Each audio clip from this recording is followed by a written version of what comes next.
Skyrim, like most other games out there, have a dying system. When you die, you reload your last save. But what if you didn't play the game like this, but instead play with the conscious that if you die, you die. That's it. So the real question you'd be asking is, can we beat Skyrim without dying? Chose the Wood Elf because of their boost in archery, because the real way to not take damage is stealth. I went with Ralof and we made our way through the rest of Helgen with only a few more axe swings. Picked up some cabbages because food is vital, and I picked up the first bow I encountered. Brilliant. Saw the scaly beast fly off into the distance and Ralof told me to fuck right off to Riverwood. I ignored him, picked up some snowberries and admired the view. So now this looks like a good time to explain how this run's going to work. Every time I die, I technically restart the game, but I'm not going to do that because it's a big waste of time. So if I do die, the video will end and the challenge would be failed. So the real goal is to play Skyrim completely without dying. Along the way, me and Ralof got a bit distracted and started to take out the bandits at the camp nearby to pick up the treasure map that is located near Riverwood, and I made it to the best town in Skyrim, and I sold all the shit that I picked up along the way to the vendor, took advantage of Gerda by stealing all of her stuff, and that crazy bitch told me to fuck right off to Whiterun, so I ignored her and did a 180-degree turn to Bleakfall's Barrow to save me some time down the line. Made it to another Whiterun, and persuaded my way past the guards. Wanted to see if you can ignore the Dark Elf before she speaks to you. You can, and the Jarl introduced me to his friend with a name that he was not given by his parents. The adoptive adult then told me to go fetch a rock in Bleakfall's Barrow, and entered Bleakfall's Barrow. More running through a pointless dungeon. An absolute failure was born. The spider failed at the 1 meter rule, so I had to shoot it. You can't risk getting infected. Found the dude with the golden claw and accidentally shot him when he landed on his feet. After retrieving the claw, I made my way through the rest of the dungeon by taking out the low-level Draga. Came to the puzzle door, and I still don't believe how you can create a puzzle door with the answer on the key. Battled the ultimate infected one, and I still can't believe this fight was so easy. And just for a slight second, it made me rethink the difficulty I was playing on. But because I'm a giant I kept the difficulty the way it was. Looted the chest with absolutely nothing in it and almost forgot to pick up the rock for the adoptive adult. Gave the rock to the adoptive adult who told me to speak to the Jarl upstairs. Spoke to the Jarl upstairs and he's busy speaking to a god and he basically told him you're a giant puss, and he ran away from the dragon. So the Jarl was keen enough to tell him, go take a rest. So now we're about to battle a dragon. The tactic for the dragon was pretty simple. Hide in a building while the guards do everything and occasionally shoot it. Admired what I thought was a dragon boner but was wrong, and the Jarl thanked me for my services by awarding me something very, very special. Lydia. Lydia was a brave companion, but I told her leave me alone. Stole a horse near Whiterun and no one really gave a shit, so I made my way to Iverstead on a stolen horse. Made it to Iverstead and some befucked child told me to climb 7 kajillion steps. Why make 7 kajillion steps for a place for old people?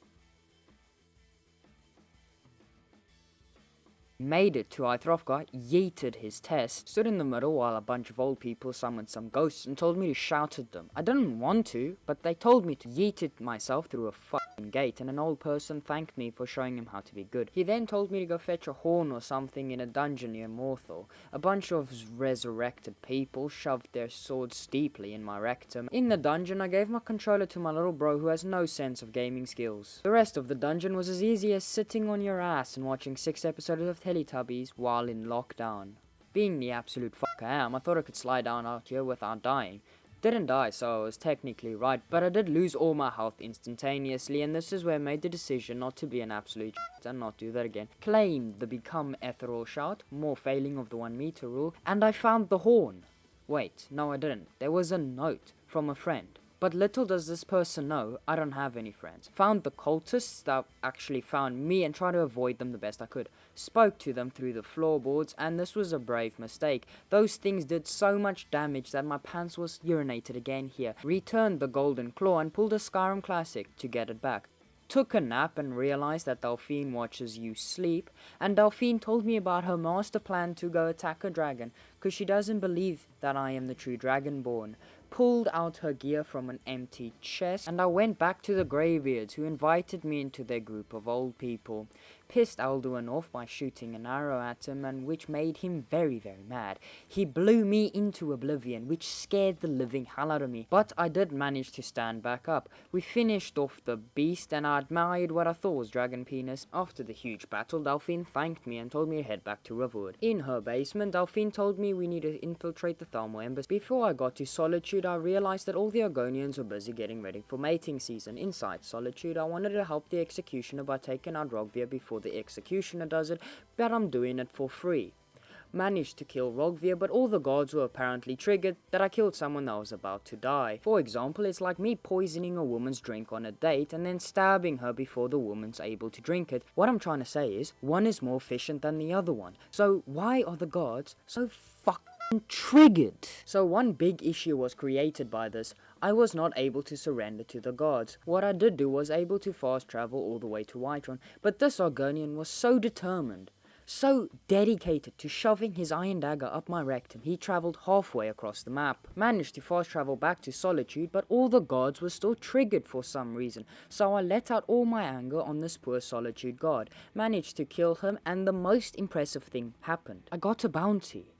Finally, I was able to surrender to the gods. After that fuck up on my behalf, I managed to get to Melbourne and give him all of my stuff. I even gave him all my food because that's the only method of healing that I had. Roleplayed as a Solitude guard for a brief moment and travelled to the Thalmor Embassy. In the Thalmor Embassy, I managed to strip myself naked and I started ransacking the whole place of every single item that it had. Did the exact same in the kitchen, cleaned the kitchen of all its filth, got my gear back and disguised myself as a Thalmor agent and started taking out the mistakes that were left in Tamriel. Got the book about Esben, the jackass back in Riverwood, told me that I was wrong and that I was lying. Made it to Riverwood and started to speak to Brynjolf, who then directed me to their secret hideout deep in the Ratways. Managed to come across the expert level gate that makes you skip more than 3/4 of the dungeon. Having nothing else to do, I shoved that lockpick so deep in there that it had no other choice but to unlock the gate. Found the old man that takes quarantine very, very seriously. Me and Esben made a pretty good team. By that I mean I'm doing all the damage while Esben sits back and shoots fireballs. Esben briefly became a table, uninstalled the mod, and Esben started giving us the most useful information out of a closed book. You seriously need to be one of a kind fuck up, and I was told by the serious fuck up to travel halfway across the map. Made it to the place where I was taught to go and just yeeted myself all the way through. Did a few puzzles and cheated on the rest of them because there aren't any rules in Skyrim. The absolute fuck up read the wall, the jackass held the nothing,